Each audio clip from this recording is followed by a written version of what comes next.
하나님 말씀 함께 보겠습니다. 구약성경 창세기 1장 1절에서 5절 말씀입니다. 창세기 1장 1절에서 5절 다 함께 읽겠습니다. 태초에 하나님이 천지를 창조하시니라. 땅이 혼돈하고 공허하며 흑암이 깊음 위에 있고 하나님의 영은 수면 위에 운행하시니라. 하나님이 이르시되 빛이 있으라 하시니 빛이 있었고 빛이 하나님의 보시기에 좋았더라. 하나님이 빛과 어둠을 나누사 하나님이 빛을 낮이라 부르시고 어둠을 밤이라 부르시니라. 저녁이 되고 아침이 되니 이는 첫째 날이니라. 아멘. 다시 한번 읽겠습니다. 태초에 하나님이 천지를 창조하시니라. 땅이 혼돈하고 공허하며 흑암이 깊음 위에 있고 하나님의 영은 수면 위에 운행하시니라. 하나님이 이르시되 빛이 있으라 하시니 빛이 있었고 빛이 하나님이 보시기에 좋았더라. 하나님이 빛과 어둠을 나누사 하나님이 빛을 낮이라 부르시고 어둠을 밤이라 부르시니라. 저녁이 되고 아침이 되니 이는 첫째 날이니라. 아멘.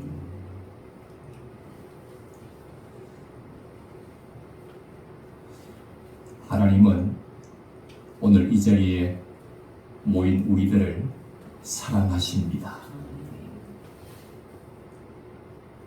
자기의 하나밖에 없는 독생자를 우리를 대속하여 죽고 우리는 살려주시기 위해 이 땅에 보내주실 만큼 우리를 사랑하십니다. 자기의 하나밖에 없는 생명을 우리를 대속하기 위해 과감하게 내어놓으신 만큼 우리를 사랑하십니다. 그 주님은 영원하신 분이시라. 그의 사랑 또한 영원하십니다. 우리와 달리 우리는 오늘이 내일과 다르고 변화무쌍하지만 우리 예수님은 어제나 오늘이나 변함없이 우리를 사랑하십니다.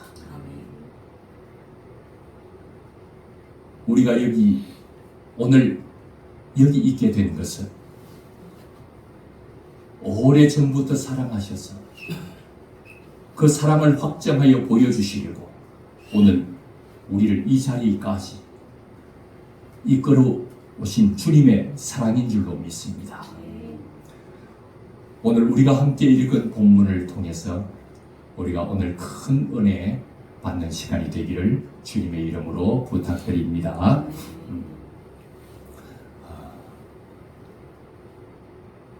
우리는 한 해가 마감될 때 또 새로운 해를 시작할 때면 많은 분들이 일출 명소를 찾아서 여행을 떠납니다. 태양이 떠오르는 광경을 잘 볼 수 있는 명소, 거기가 어딜까? 많은 분들이 검색해서 그곳을 찾아갑니다. 뿐만 아니라 하루가 마감하는 노을이 좋은, 일몰이 좋은 명소를 찾기도 합니다. 우리는 하루 하면 아침에 태양이 떠오르고 또 저녁이 되면 태양이 지는 이 모든 과정 24시간을 우리는 하루라고 이렇게 개념을 가지고 있습니다. 우리의 하루의 개념은 태양을 기준으로 해서 하루라고 하는 개념을 우리가 정했습니다. 마치 태양이 동쪽에서 떠오르면 낮이 되고 서쪽으로 태양이 기울어지면 저녁이 되어서 아침이 되고 저녁이 되면 우리는 이것을 일컬어 하루라고 하는 태양을 기준으로 하는 그래서 하루를 정하는 우리는 이런 개념 속에서 하루를 살아가고 있습니다. 또 태양과 지구의 공전과 자전을 전부 계산한 후에 24시간을 일컬어 우리는 하루라고 이렇게 말을 하고 있습니다. 이 모든 우리의 하루의 개념은 무엇을 기준으로 하고 있는 것입니까? 태양을 기준으로 하고 있는 것입니다. 태양을 기준으로 하루라고 하는 개념을 우리가 정한 것입니다. 그런데 오늘 성경을 읽는 가운데 이상한 점 하나를 발견하게 됩니다. 5절 말씀을 한번 보실까요? 5절입니다. 같이 한번 읽겠습니다. 하나님이 빛을 낮이라 부르시고 어둠을 밤이라 부르시니라. 저녁이 되고 아침이 되니 이는 첫째 날이니라. 첫째 날 창조하시는데 태양이 첫째 날 만들어진 것이 아닙니다. 태양은 몇째 날 만들어졌을까요? 넷째 날 태양이 만들어졌습니다. 그렇다면 첫째 날이라. 오늘 천지 창조의 첫째 날이기 때문에 아직 태양은 만들어지지 않은 상태입니다. 우리가 그동안 해왔던 하루의 개념은 태양이 기준이었는데 지금 낮과 밤, 첫째 날, 하루라고 하는 이 개념이 태양이 있기도 전에, 태양이 만들어지기도 전에 지금 하루라고 하는 개념이 만들어진 것입니다. 태양이 아직 만들어지지 않은 첫째 날부터 하루의 개념이 등장하게 되었다는 것은 좀 이상합니다. 우리의 개념과 좀 다른 개념이 등장하고 있습니다. 첫째 날은 태양이 없었습니다. 첫째 날의 빛은 낮에만 비추고 밤에는 사라졌습니다. 이 빛으로 인하여 낮과 밤이라는 말이 생겼고 저녁이 되고 아침이 되니 이는 첫째 날이라고 하는 하루라고 하는 개념이 생겼습니다. 하나님은 첫째 날 만든 빛을 비출 때를 낮이라 부르시고 빛이 비추지 않은 때를 밤이라 부르셨습니다.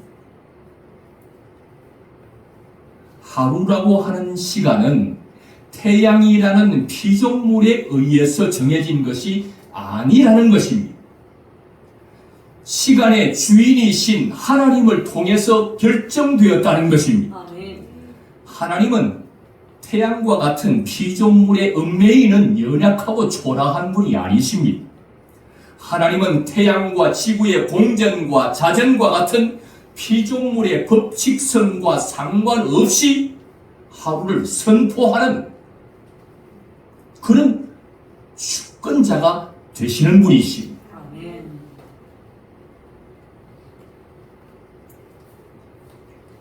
하나님은 하루라는 날의 개념을 통해서 하나님의 주권을 세상에 선포하고 계시는 것입니다. 하나님은 세상의 주인이시다. 하나님은 만물의 주권자시다. 이것을 하나님이 하루라는 날의 개념을 선포하면서 자신의 주권을 세상에 선포하고 계시는 것입니다. 시간은 온전히 하나님의 영역입니다. 하루라는 말은 모든 것이 하나님의 주권임을 알려주는 그런 단어입니다. 하나님께서 시간을 정하셨다는 말은 하나님께서 시간의 주인이시다. 하나님께서 모든 것의 주인이 되신다 하는 뜻이 들어있습니다. 그러면 빛이 비출 때를 낮이라 부르시고 빛이 비추지 않은 때를 밤이라 부르시는 이유는 무엇 때문일까요?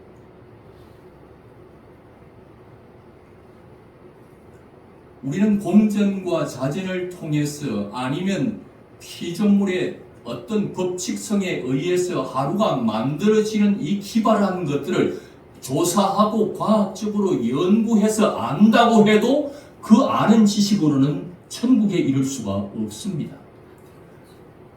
하루라고 하는 개념 속에 숨어 있는 이면의 진리를 발견하지 못하면 구원에 이를 수가 없습니다. 오늘 하루의 개념, 낮과 밤의 모든 개념들을 잘 아는 자라고 해도 이 아는 지식으로는 천국에 이를 수가 없습니다. 이 사건, 오늘의 이 개념들을 통해서 뭘 말하려고 하느냐 하면 바로 우리의 구원자 예수님에 대해서 말하기 위해서 비치는 때를 낮이라 부르시고 빛이 비추지 않은 때를 밤이라 부르시고 계시는 것입니다. 다른 말로는 예수님은 어떤 분이라는 것을 말씀해 주기 위해서 오늘의 말씀이 기록되었느냐? 예수님은 낮과 밤의 기준을 정하시는 분이라는 것입니다. 예수님은 모든 이 낮과 밤의 기준, 예수님을 기준으로 낮과 밤이 정해진다는 것을 말해주고자 하는 것입니다. 낮과 밤의 구분은 빛으로 오신 예수님이 있는 자와 없는 자를 뜻합니다. 빛으로 오신 예수님과 함께 있으면 밝은 낮이 되고 빛으로 오신 예수님이 없으면 어두운 밤이 되는 것입니다. 예수님은 낮에 다니는 자는 빛으로 인해서 실족하지 않고 밤에 다니는 자는 빛이 없기 때문에 실족한다. 이렇게 말씀하고 있습니다. 세상의 빛으로 오신 예수님과 함께 다니는 자는 어둠에 거하지 않습니다. 그러나 빛으로 오신 예수님과 함께 다니지 않는 자는 어두움에 다니기 때문에 돌에 걸려 넘어지고 장애물에 부딪혀 실족하게 되는 것입니다. 여기서 실족한다는 말은 단순히 넘어진다는 말이 아닙니다. 구원에 이르지 못하는 상황을 의미하는 것입니다. 빛이 되신 예수님이 없는 자, 구원자이신 예수님을 믿지 않는 자는 자신의 그 죄악으로 지옥으로 가게 됩니다. 그러나 빛이 되신 예수님을 믿는 자, 예수님께 자신의 죄를 고백하고 죄 사함을 받은 자는 예수님의 의로움을 받아서 천국으로 들어갑니다. 구원의 빛이 되신 예수님을 믿는 자는 신랑 예수님과 함께 즐거운 신혼을 천국에서 영원히 보내게 되는 것입니다. 예수님은 말씀으로 천지를 창조하신 하나님이십니다. 그 하나님이 육신을 입고 이 땅에 우리를 구원하기 위해서 오신 분이 바로 예수님이십니다. 예수님은 우리의 창조주이시고 예수님은 우리의 구원자이십니다. 예수님은 우리를 만드신 주인이시고 우리를 핏값으로 사신 우리의 주인이십니다. 예수님은 저녁이 되며 아침이 되니 이는 첫째 날이라고 하루라는 개념을 정하여 주신 만물의 주인이시고 모든 것의 주권자가 바로 예수님이십니다. 그러나 그동안 우리는 내가 나의 생명과 나의 인생의 주권자로 살아왔습니다. 만약에 시간이 내 것이라면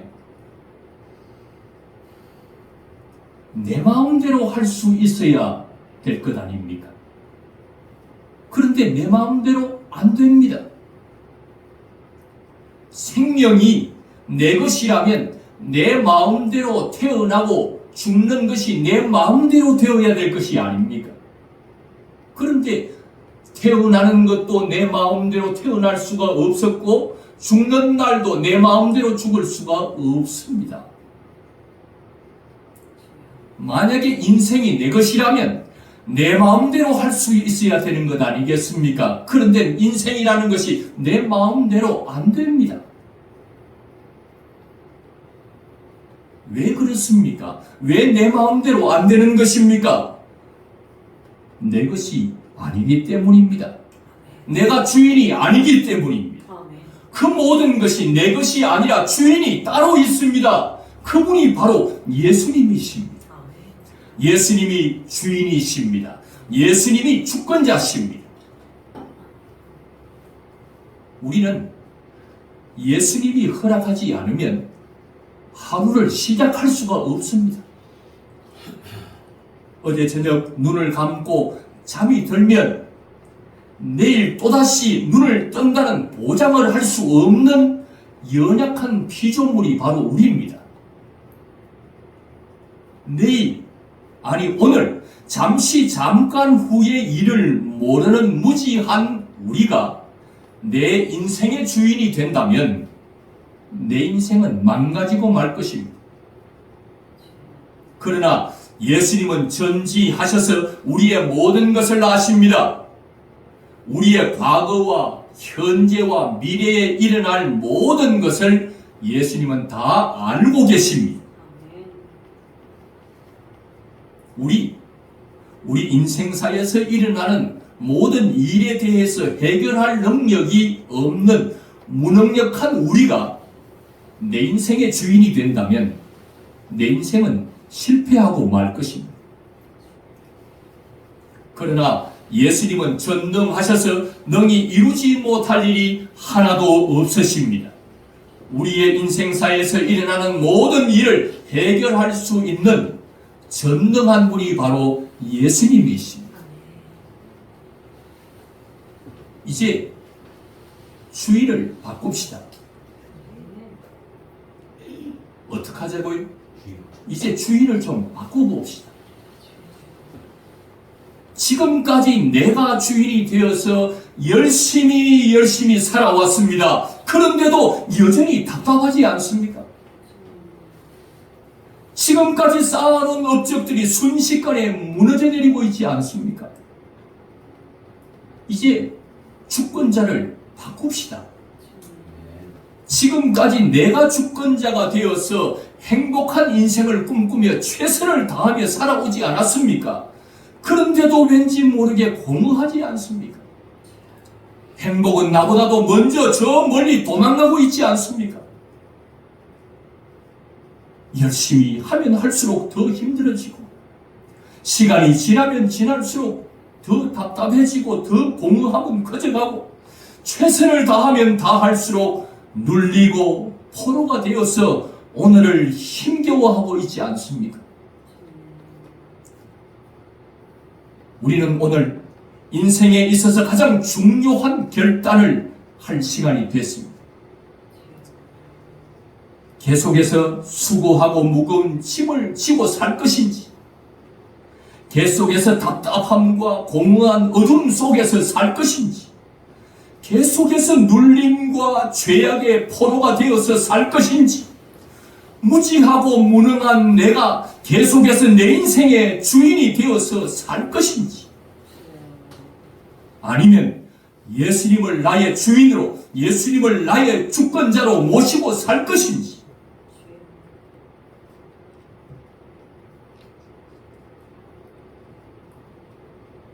오늘 우리의 인생에 있어서 가장 중요한 결단을 할 시간이 되었습니다. 주님은 오늘 우리를 초청하고 계십니다.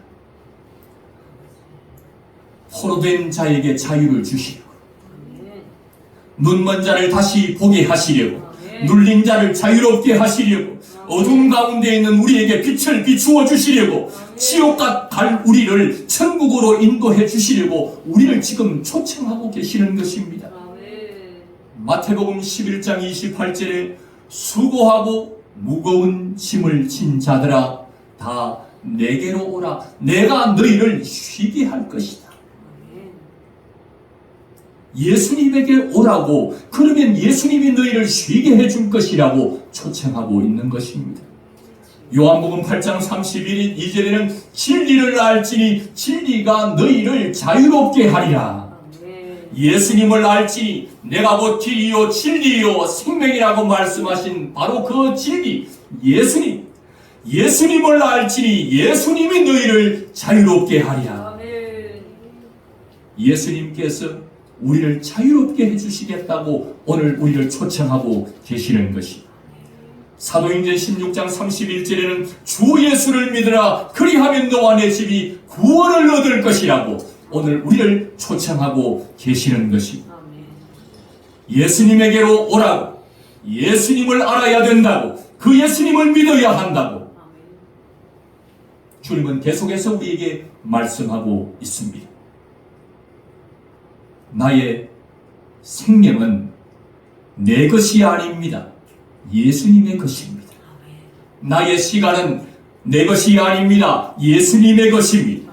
내 인생은 내 것이 아닙니다. 예수님의 것입니다. 그동안 하나님의 것을 내 것으로 착각하고 주인으로 살아왔던 내 삶의 질서를 바로잡아야 합니다.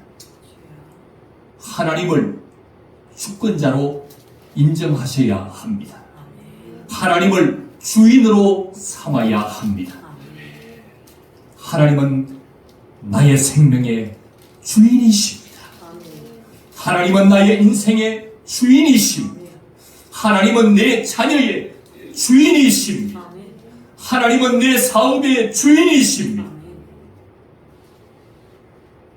예수님을 나의 주인으로, 나의 주권자로 모시고 살면 주인이 모든 것을 책임져 줄 것입니다. 그때부터 진정한 자유가 찾아옵니다. 그때부터 참된 행복이 밀려옵니다. 베드로전서 5장 7절에는 너희 염려를 다 주께 맡기라. 이는 그가 너희를 돌보시며, 예수님을 주권자로 삼으면 그 예수님이 돌보아 주시고 책임져 주시는 것입니다. 하루라고 하는 이 날은 우리 예수님이 우리에게 주신 선물입니다. 어떤 사람에게 하루는 매우 길게 느껴집니다. 그는 매일같이 똑같이 매일이 똑같다고 생각을 합니다. 그래서 의미 없는 시간들을 흘려보냅니다. 대부분의 시간을 누워서 보내거나 인터넷 서핑 혹은 잠깐의 쾌락을 위해서 취미생활에 투자를 합니다. 이런 사람에게 하루는 나머지 365일과 크게 다를 바가 없습니다. 반면 어떤 사람은 하루가 매우 짧게 느껴집니다. 그는 시간을 분과 초 단위로 계산해서 하루에 최대한 많은 일을 할 수 있도록 준비합니다. 그는 식사 시간조차 아까워서 밥을 먹으면서도 일을 하고 자료를 검토합니다. 그에게 하루는 매우 많은 일을 할 수 있는 시간입니다. 그는 언제나 시간이 부족하다고 생각합니다. 그에게 오늘이라고 하는 시간은 나머지 364일과는 전혀 다른 시간입니다. 왜냐하면 오늘은 다시 돌아오지 않기 때문입니다. 이렇게 많은 사람들은 시간을 아껴서 사용하지만 예수님을 모르면 그 모든 수고와 그 모든 노력은 헛수고가 되는 것입니다.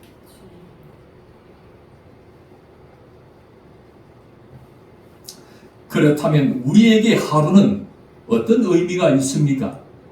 하나님은 우리에게 하루를 허락해 주셨습니다. 하루 24시간을 우리에게 주신 이유는 무엇입니까?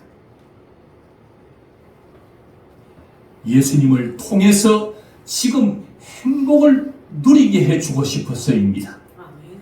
24시간을 우리에게 준 것은 예수님을 통해서 지금 행복을 누릴 뿐만 아니라 예수님을 통해서 현재를 감사할 수 있도록 만들어주고 싶어서 오늘 24시간을 복된 하루를 우리에게 허락해 주신 것입니다.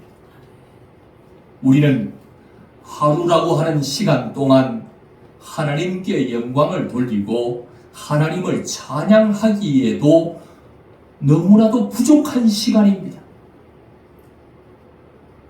우리는 하나님이 주신 이 하루라고 하는 이 귀한 선물을 낭비해서는 안 됩니다. 하루는 예수님을 만나기 위한 가장 중요한 시간입니다. 우리의 하루가 예수님을 만나서 예수님과 동행하는 하루가 될 때에 그 시간은 어떤 시간보다 소중하고 고귀한 시간이 될 것입니다.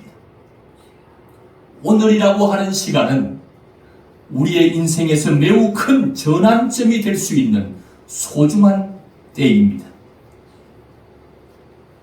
바울이 다메섹에서 예수님을 만난 바로 그날은 바울이 박해자에서 전도자로 변화되는 큰 전환점을 가져오는 그런 날이 되었습니다. 오늘이라고 하는 이 시간을 통해서 들려지는 예수님의 말씀이 여러분의 인생의 큰 전환점이 되시기를 예수님의 이름으로 축원합니다. 아멘. 바로 오늘이 여러분 인생에 잊지 못하는 시간이 되어야 할 것입니다. 바로 이 시간에 내 인생의 주인을 바꾸셔서 오늘 내 인생의 주인이 바뀐 날, 잊지 못하는 날로 삼게 되기를 바랍니다. 바로 이 시간 내 인생의 주인을 바꾸십시오. 예수님으로 인하여 행복한 인생이 시작될 것입니다. 바로 지금 예수님을 주권자로 모시고 행복한 인생을 살아가시기를 예수님의 이름으로 축원합니다. 아멘. 함께 기도드리겠습니다.